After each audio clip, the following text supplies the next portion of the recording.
Hi everyone, I hope you're all doing okay. I just wanted to introduce this video. This is the most important video that I have made so far. If I just give a little bit of a background. As we all do, have Googled Sjogrens, and I don't remember what I was Googling, but I was just trying to find somebody who could help me. I found Jeremy from Beyond Sjogrens online, and I looked at his website. I think Jeremy is the only naturopathic, nutritional therapist, functional practitioner that solely works with Sjogrens. That's his life. That is his job, Sjogrens. So I made an appointment for a free half an hour consultation with him. As soon as I saw him, I felt I could trust him, and you will see why. And that I can see that there is some help for us. This is one thing I will say is that when we first get diagnosed with Sjogren's, or probably anybody with any autoimmune disease or anything really, when we first get diagnosed with Sjogren's, we're like, oh wow, what is this? How did it happen? Why do I have this? And we ask this of our GP and our rheumatologists, and they just say, don't know, it's autoimmune, it just happens, and all we can do is just help you with the symptoms, or maybe some do say that they could help. Maybe they won't go as far as say modulate, but like help the symptoms with medication. But nobody could ever give an answer why, and that's what I love about Jeremy, because we were just like shut off, basically to be shut up to even think about why. And you will see through the interview that Jeremy can find out why. How did this go about? How did we get Sjogren's? And what can we do? We will follow those, through testing.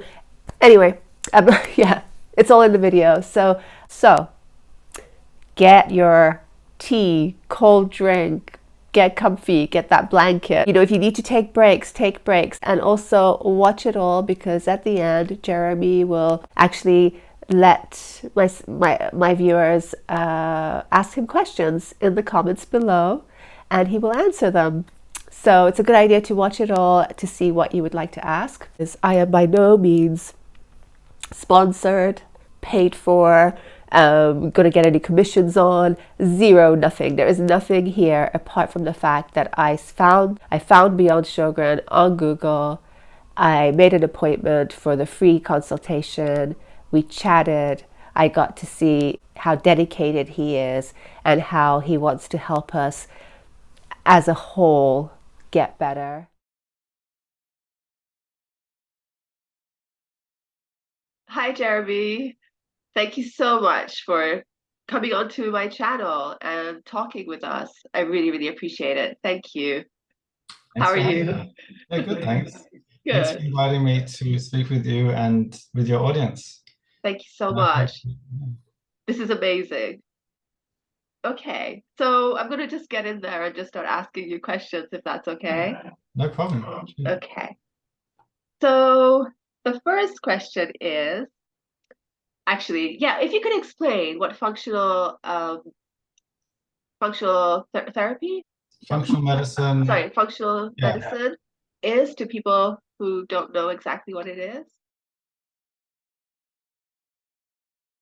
Well, there's a lot of crossover, but there's a few different terminologies floating around that are used. And I think a lot of people don't necessarily understand the differences and the maybe the overlappings between them. So yeah, so I'm a naturopathic nutritional therapist. So that means I'm a nutritional therapist, but I studied in a naturopathic college. So there's an additional element of naturopathy. So naturopathy is an approach to healthcare that has been around for like 130 years or so, maybe a bit more. since the late 1800s. It's not, it doesn't use like, it's not about techniques and specific therapies. It's more of a philosophy. It's a philosophy. Okay. And so it's approaching health problems from a holistic perspective and looking to treat the cause rather than just deal with symptoms. So that's a very basic kind of philosophical thing about naturopathy. Treat the cause, starting rebuilding health from the ground up rather than forcing the body into submission through pharmaceuticals or surgery, for example, which might come in that process, but far later on, once you've exhausted all of the kind of natural gentle approaches and kind of go up in order of like intervention strength. So Yeah. that's naturopathy in a nutshell. I mean, that's a real nutshell. And then functional medicine is an offshoot of naturopathy that started in the late 80s, early 90s. It was a collaboration of naturopathic doctors, medical doctors, and various scientific and nutritional researchers in the States. And they came together to kind of create this new model for healthcare, which incorporated a lot of the philosophy of naturopathic medicine, but bringing into it modern advances in diagnostics, testing, and various other elements that are very useful in, again, trying to treat the cause. So functional medicine, naturopathic medicine have the same goal of treating the cause. That could otherwise be called root cause medicine. So looking for the root causes of health concerns, so that the body can, so you can actually fix the problem, Yeah. rather than just suppress the problem or try to suppress the underlying issues with medications, but actually fix the problem and help the body heal itself as it does. The body heals itself. We are self-healing machines. But sometimes there are obstacles to healing. Could be nutritional obstacles, emotional obstacles, physical, environmental obstacles. The body is up against challenges when it's trying to regulate itself and perform optimally. So in functional medicine, it's called functional medicine because we're trying to identify what are the dysfunctions in the person. It's not just the body, the person. It could be emotional as well. Yeah. What are the dysfunctions in the person that could lead to the conditions from which diseases could progress? Yeah. Yeah. So you could be diagnosed with Sjogren syndrome. Yeah. That's the what. What are you diagnosed with? Sjogren's. Functional medicine is about the why. Why do you have Sjogren syndrome? It's all good and well to know that you have antibodies and you have these symptoms, but conventional medicine doesn't ask the question why. Yeah, no, they don't. That's like a massive, like, black and white thing there. They do not ask why. That once they've got a diagnosis, there's no more investigation into what might be behind it. So in functional medicine, we want to understand what might be those contributing factors that have led to the kind of immune dysfunctions that would lead to autoimmunity and then to Sjogren's in particular. And I guess sometimes I feel this way. I mean, it's quite a bold thing to say, but it's not the case all the time. But I feel like sometimes because they're not looking at we may not be looking at why, and then when we put the pharmaceuticals on top, it's almost like, what is that saying? Putting fire in the frying pan or something. I just feel like sometimes for me, I just feel like, oh my God, that's like more cortisol that's being put inside me, for example, if I'm on steroids or something. When cortisol is maybe all the stress I was under was the reason why I got to a certain stage about something. I'm not talking about Sjogren's, I'm just saying in general, I just feel like it's so good to know the cause rather than just piling medication on. Yeah, exactly. So that's like the medications really should be a last resort. Yeah. Functional medicine, like, will first it will try and rebuild health, like addressing the fundamental elements that make a person healthy or not. This is like diet, sleep, stress, social interaction, all the things that we know is just like the basic stuff of health. That's what you start with. In conventional medicine, they almost never get to that. They start with pharmaceuticals and surgery, and almost never get to the fundamentals. So it's totally flipped around. It's totally coming at from different It's angles. so true. And if you have like stomach issues and they're giving medication that makes the stomach issues worse, they'll just give you, what is it, Rene or Yeah, yeah. antacids or Another something instead band-aid of it that just to looking shut out. why. Yeah. Yeah. Yeah, but meanwhile, that's affecting your nutrient absorption Yeah. and your whole gastro. So they're never think. So in conventional Yeah. medicine, they're never thinking holistically. Yeah. You have Yeah. specialists that will only think about their organ system and no other organs. It's not their problem. Side effects, not their problem, really. They try and minimize side effects, but they don't really because they still prescribe medications that have loads of side effects, and they'll say, "Oh well, it doesn't really matter that much. It's just Yeah. We'll it's give you something else for those side effects. yeah, yeah." So yeah, and there's a So lot to be okay. said about that, but yeah, And yeah, pardon? there's a lot to be said about this. Yeah, no, I'm sure. And then the nutrition is all part of, so your nutritional Yes, therapy is exactly. all, yeah. Nutritional therapy is the how. So functional medicine, naturopathy, that's the framework through which you approach the question. That's like an operating system. It's like that's like Windows. But then the programs that you load onto Windows, Yeah. that's like the therapeutics, Yeah. which is what nutritional therapy is. So nutritional therapy is based on the functional medicine model already. Okay. So uh, so that's built into the the therapeutic approach. But then, like how you actually go about addressing these underlying or root cause issues that are found, Yeah. um, a large part of that is nutritional because nutrition is the single factor that plays the biggest role in human health. You could say that's about 70% is like nutrition, and then there's exercise, sleep, and stress. These things are massively important, Yeah. but they themselves are influenced by nutrition. Nutrition just permeates everything to do with the human body. Um, and they all, there's a feedback loop between them all, but nutritional therapy is really about finding the specific um, nutritional strategy to apply to an individual in front of you. So it's very much not about one size fits all Yeah. paradigms or cookie cutter solutions. It's like the total opposite of that. It's like looking at the person in front of you. What does this person need? Like if you were growing a plant and the plant has powdery mildew on it or something. Yeah. It's like, why does this plant have powdery mildew? So you could just spray it with like bicarb or something like what people do, and you can brush it off. That's like that conventional medicine. But then you Yeah. can ask, what is the conditions that this plant is in that would lead the mildew to even be growing? Maybe it's Yeah. too humid there, maybe it's too wet, maybe it hasn't got enough this, that. So then you're looking at this plant, it's an individual plant in front of you, like, how do I nurse this plant to health?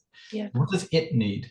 And each type of plant has different needs. Yeah, Some need to be exactly. watered more, some need to have Exactly. less water. Yeah. Exactly. So that's nutritional therapy is personalized nutrition and lifestyle interact. It's not just nutrition, it's also lifestyle factors as well. But And what I love about finding you is that I have seen nutritional therapists. I watch a lot of YouTube. I see them on YouTube, like I don't know, I can't think of the names now, but some famous ones or whatever.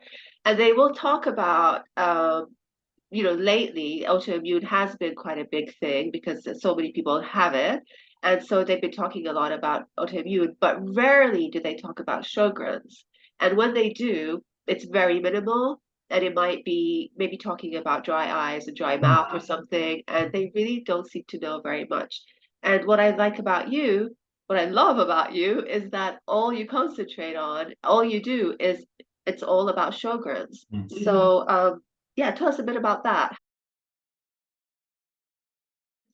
well, the reason is the simplest reason is that because no one else is. Well, So thank you. that's the main reason. Okay. But then we have to take a step back. Like, how did I even come to that? So when I was training and studying, we were learning at that point about the immune system and autoimmune conditions. And I remember there was like a table in one of our textbooks, and it had a list of, I think there was 80 main autoimmune conditions. Wow. So just looking through it, just like scanning the names, just to become familiar with them. Yeah. And I remember seeing towards the end of the list, it said, I can't pronounce this. And I was like, how on earth do you say that? And so I Googled it I like typed into Google Sjogren's syndrome pronunciation. And I wanted to hear how you're supposed to say it, just in case, like if I get a client one day who has Sjogren's, I'll like at least know how to pronounce it. Yeah. And then, so then I Googled the pronunciation. Then because I was there already, I was like, oh, what is that? What actually is it? So then I just Googled a bit, what is Sjogren's? And, I guess because it was like at the end of the list, which it very often is, Yeah. I guess I had a feeling that it's probably not like, it's probably just like some niggle. There's some autoimmune conditions that aren't like such a big deal. Like maybe this is just like slightly not that important. If it was important, we would have heard about it, of course. And if a lot of people had it, for sure we would have heard about it. But then I started just like basic reading. I think it was a Medscape or something like this. And then I started seeing that it's like the second most common autoimmune condition. And I was like, what are you talking about? Like, this makes sense, because I've been studying autoimmunity for a while at this point, and it hadn't come up. We were studying about diabetes type 1, rheumatoid arthritis, lupus, multiple sclerosis, ankylosing spondylitis. I knew all about these. Wow. Never heard Sjogren's. Not one of my tutors ever said it. Hadn't come up. And how long ago was this? 6 years ago. Really? 5. Okay. 6 years ago, probably. No wonder it was right at the bottom. Yeah. I'm surprised it was even in there. Okay. Well, often it's not. Yeah. Very often it's not. And that's what happened. So secondly, firstly, I realized that it's really common. Yeah. Second most common autoimmune condition, more common than most of the ones that the people on the street and practitioners know about or even heard of. And then I thought, okay, maybe it's not that bad. And then I started reading about like the actual symptoms and the how bad it is really. And then I just went down this rabbit hole because I was so intrigued by this. Like, so what if that's the case? Yeah. Then why aren't we studying it? Like the second most, why is it? And I don't have an answer for that. Well, I do have kind of an answer for that I've formulated, but basically what happened is I just became super interested in it for various reasons, also from a therapeutic side, because then I was like, well, maybe we aren't learning about it in nutritional therapy college because there isn't much you can do about it nutritionally. It's like a thought. Well, so then I started researching the nutritional elements of it. What has been researched? And like almost every condition, there's tons of research. There's tons of, it's not as much as other conditions for sure, but there's tons to work with. Oh, is there? Okay. And I'm just like, well, okay. I just kept on just following this, and eventually I was like, yeah, that's basically that's how I got into it. That's how I got into it. And then I knew that I wanted to focus on a specific condition, because I knew that if I was going to, once I graduated, if I was going to go into practice and be a generalist, I would have had a very tough time.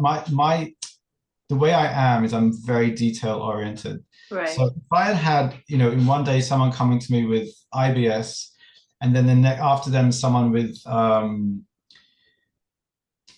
don't know what, lupus or something. Yeah. And then I'm constantly going to be having to research and that's what happens. That's a lot of research. Yeah, that most practitioners who are generalists, they burn themselves out because you can't possibly know enough about a condition. And they wouldn't then in that case, yeah. So it's really good. They wouldn't. So what they would do is they would treat the person substandardly. Is that a word? I just made it up. Substandardly.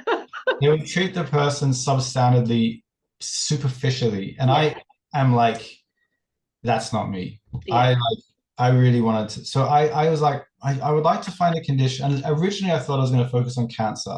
Going into nutritional therapy, I thought I was going to focus on cancer. I wanted to focus on things where I felt like the conventional system wasn't really supporting people enough. Yeah. Because I was just some things that happened. I saw people falling through the cracks. I was like, I feel like that's what I want to do. Like, Oh, bless you. That's just kind of like, yeah. and then in Sjogren's was just like, this needs attention, and people who have it really just left without any support. And I thought, I think I can make a difference here, and that's what I did. Thank you. Thank you on behalf of everybody who's got Sjogrens, honestly. Thank you so much. Yeah, that's great for us. Okay, what else do I want to ask you? Actually, I'm going to ask something else. This is yeah, another thing that was interesting was you mentioned that did you say a lot or most of people who have Sjogrens have Epstein-Barr? Is that It would right? be a lot more than most. So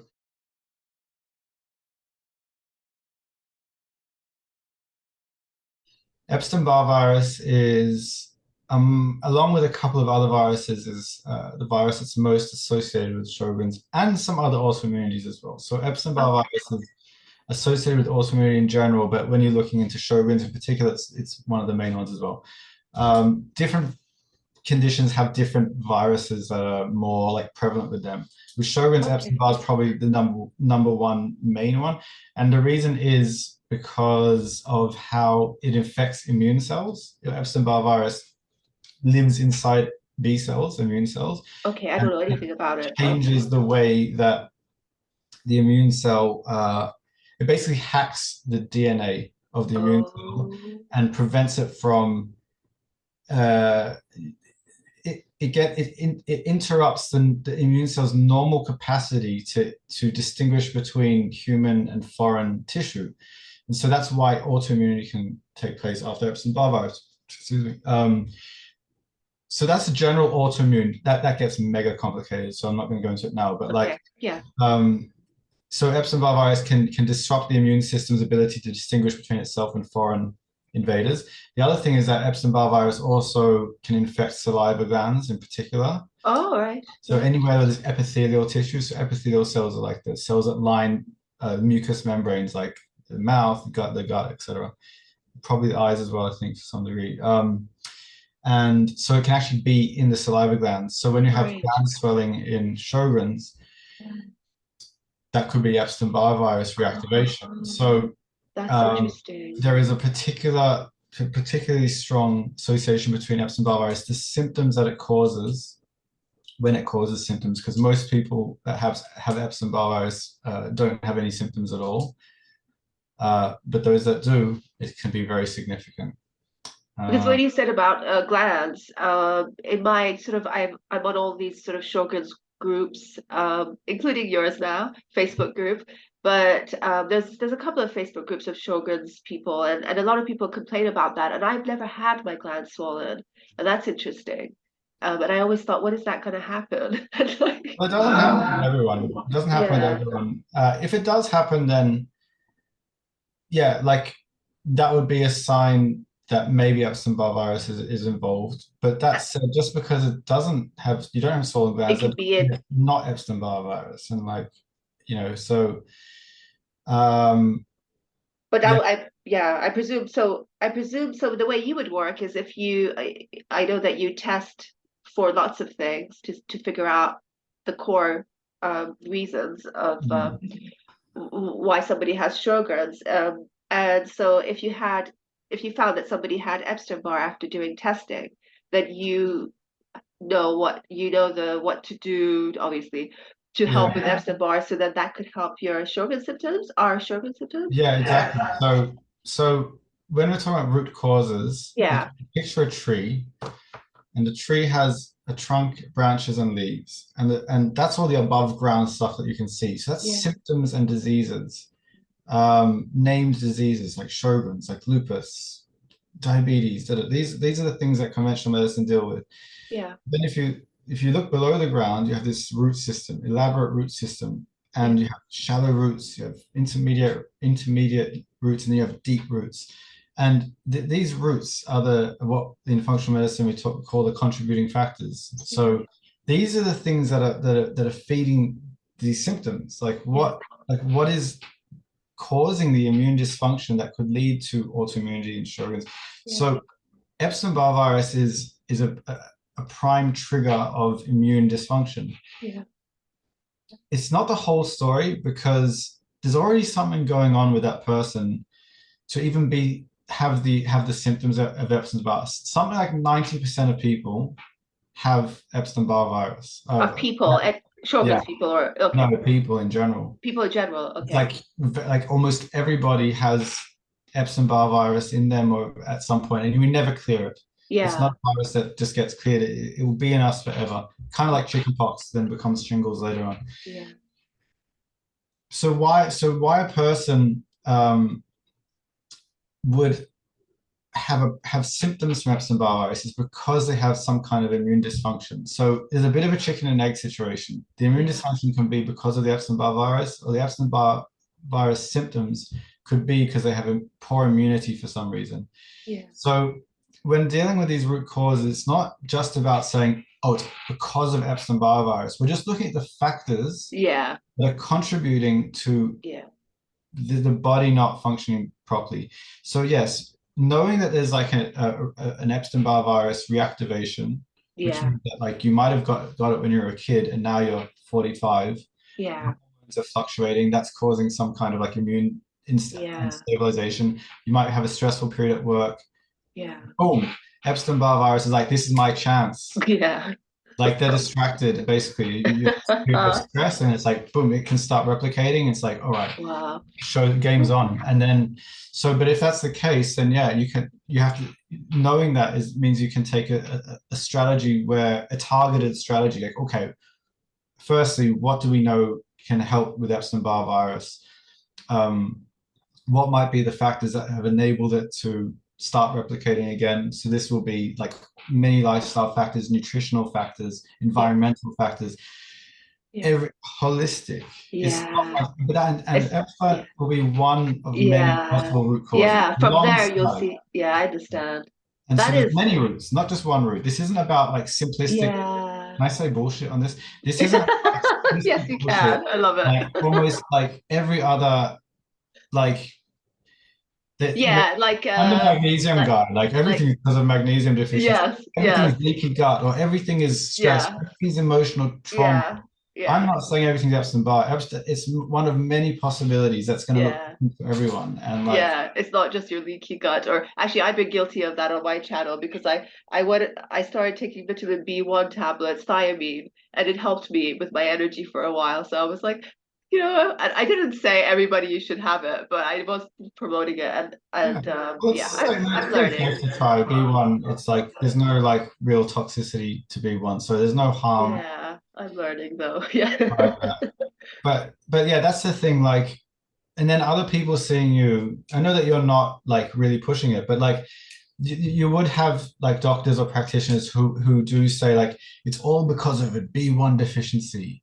Chronic fatigue is B1 deficiency, and those people are just scumbags. So I think they know better. I think they know better, but they're just like zoning into the thing. Who else isn't say? What's something that I can say that no one else is saying? And the problem is that that's most information is exaggerated, and I think the other element to this is that when you start searching into specific conditions, there's always going to be someone who has made it their thing, but then they've also tied, like they'll generally have some supplement line or something very common. And like, so part of the reason why, anyway, I don't want to be anything like any of that. No, like, you're not. It's like my approach to this is like really individualized. Like I'm almost hesitant. Like it took me a long time to, we started a Facebook group and we've given talks, and like those first talks, I found it really, really difficult to put them together because I'm used to speaking to people one-on-one and working with people one-on-one. And suddenly I'm like, how do I like generalize without? So I found a kind of way to talk without being too general, but I can't like emphasize enough how much this can be different between people. And how do you know when to look at Epstein-Barr virus versus put it to the side and say, it's probably not the issue here, or if it is, this is much more important to focus on. So a large part of nutritional therapy is zoning into the most likely factors and then just like putting a lot of like strategies together to address those issues. Yeah. Um, I can't wait. yeah. I can't wait to work with you. Okay, I have, I think, just two more questions. You've kind of said this really, but I'm about what your process is and how you help people with Sjogren's at. Because on your website you say combining functional testing, targeted supplement. Okay, I can speak. Supplementing, and healing diet, breaking the autoimmune cycle, because that can like calm the autoimmune cycle. Is that what you mean? Sort of calm I it. mean, like, yeah, so yeah, I can explain that in a second. Yeah. Okay, and regenerating damaged tissues. Um, and just basically helping with the Sjogren's symptoms and flare-ups and strengthening your overall health. Yeah. Yeah, if you could explain that. Yeah, okay. So the actual process, we have a 3-month process. Starts with a dietary evaluation, symptom evaluation.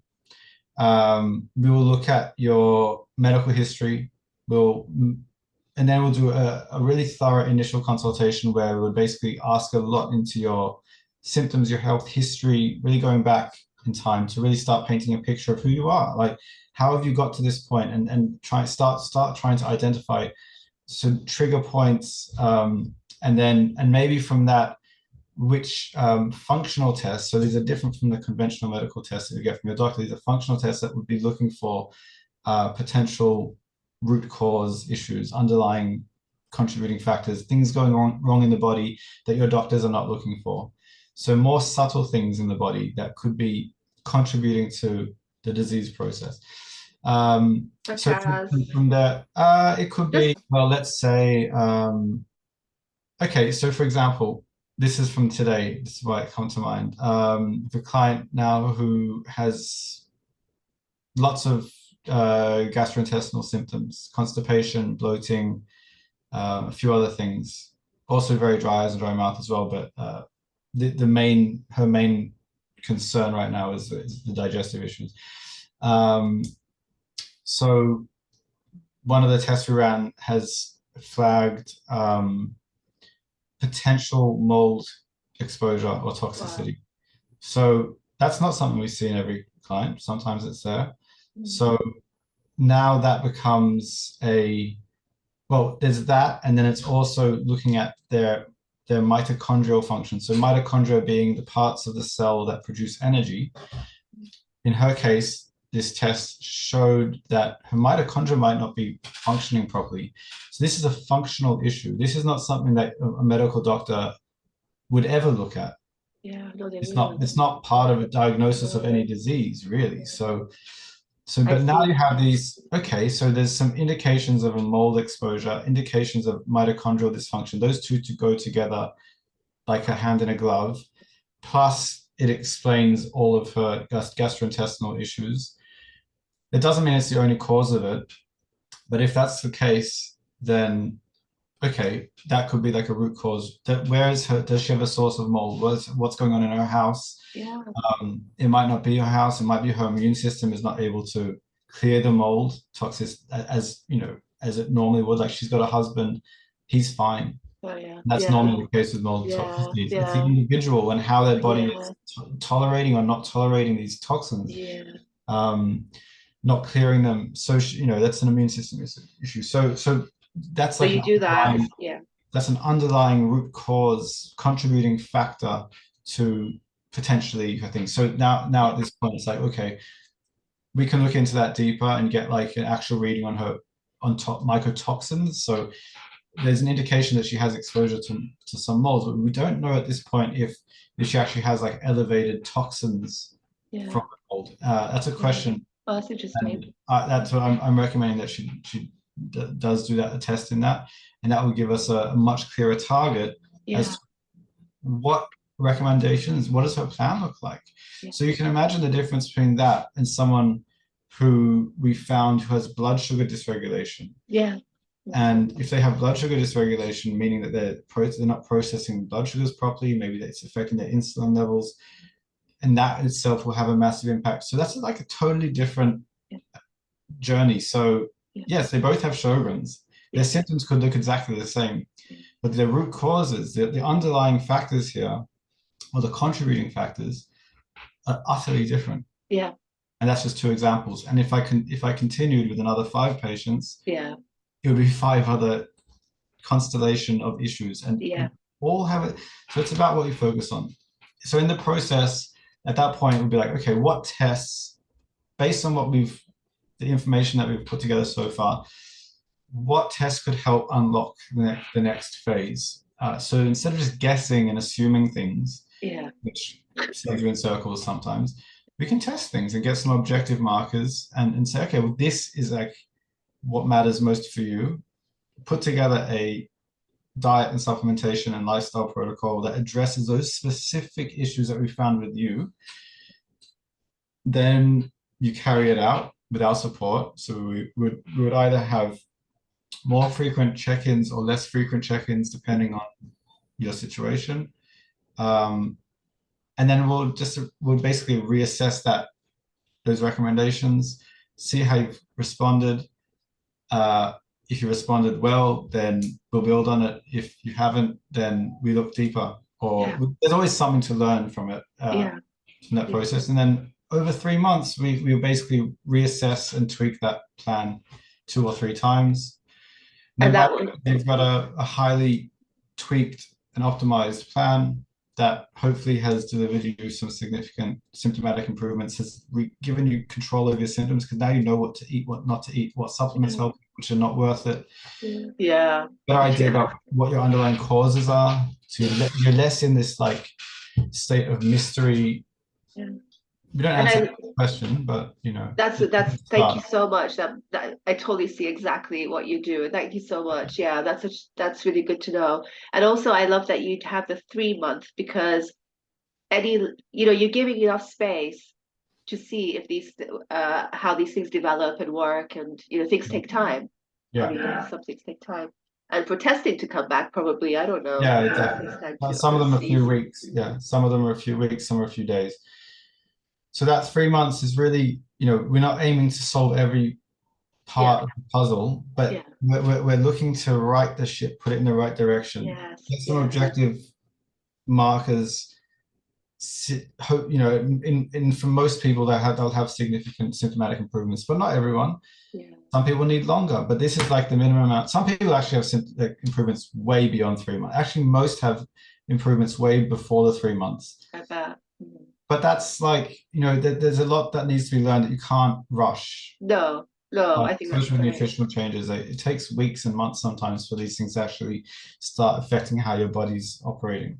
Yeah, depending on how depleted or whatever, I don't know, different things. The absorption function. Yeah. Many things. And so, and so then after the 3 months, it's a question of, well, what's next? And that always looks different for different people, depending on how far they've got. And maybe it might look like a longer term, but less frequent kind of check-in situation, or maybe you're actually good to just continue as you were. And we might give you like a ramp down strategy for your supplements or whatever, but some people are happy they're good, they feel good, and they don't until they come back, we don't hear from them again. So wow. So you decide after 3 months how much, and you'll be checking in on people, I suppose. On our kind of like high level programs, it would be like a weekly check-in, which could be 20-30 minutes.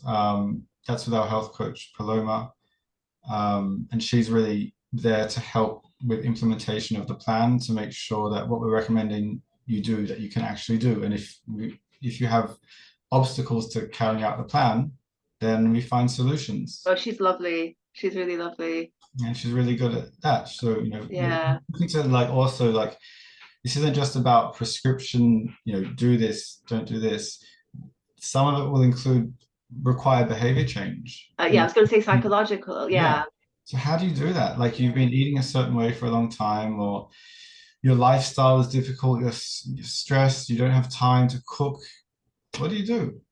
So that's all about like trying to figure out a way to get what we feel is the best thing for you in a format that you can actually do it. And if there's obstacles, we find solutions, and that's just like a very dynamic process that happens. So not just to say, hey, here's a list, do this. And that's that. You actually look at the environment of the person, their lifestyle, what they do, and everything. Otherwise, it's not going to work. Yeah. It's not going to work mainly because people won't follow it. No, of course not. Yeah. Like 99% of people, I could give them a plan, like really clearly what to do, Yeah. and they won't do it because life, stress, Yeah. the kids, the whatever it is, Yeah. and they just all the will in the world, it won't be enough. So that ongoing kind of accountability is like really, really, really important. Especially for people like me who have the fatigue that they're dealing with sometimes. And so they can't really, and brain fog, and so Yeah. you can't even think about some Yeah. things. And to have Yeah. that support Mm. and help with how to place things and make things work is just it's vital. Yeah. And also then within that, like what's the most important thing to be focused on? Like, okay, maybe you can't do all of it right now. Okay, in that case, what's the most important thing? We really want to like give as much support as possible to make these changes sustainable. And if people have any questions, maybe they can put it in the comments in your video, and I can answer them there. Oh, Maybe okay. as much as possible. That'd be lovely. Thank you. Yeah. Anything I've spoken about or any Oh, other thank you so questions? much. That's very kind of you. Okay. If people are interested to take this further with you and have a consultation, maybe you could explain how you do that. Yeah, well, I think well, there's a few things here. So firstly, if someone wants to have a conversation about their situation, so this is like a no obligations kind of free, no obligation, like you had. I had, That's yeah. what it's never, it's just, really informal chat where we talk about your situation, how we may be able to help you, what maybe to focus on. And if you want to talk further, then that's always a possibility, but it's not dependent on that. Like whether there's no expectations as to where that conversation goes in terms of, whether you're hiring us Beyond Sjogren to work with you or not. So that would be like the first that would be like the best next step, because then we can just talk. Yeah. Have a chat, see where they're at, But I know that most people are not going to do that, and they won't. They're not? What are they going to do? They are going to not do that. Okay.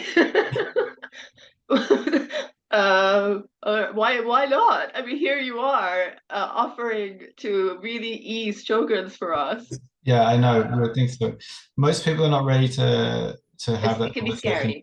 They have to be ready. So absolutely, if you That's true. kind of like me and want to have a chat, I am me. As you can see, I'm not posing as anything. I'm just myself, and this is how I am. And so when you talk to me, I'll be exactly like this. And so if you want to have a chat with me about the situation, that's totally, you're welcome. Absolutely.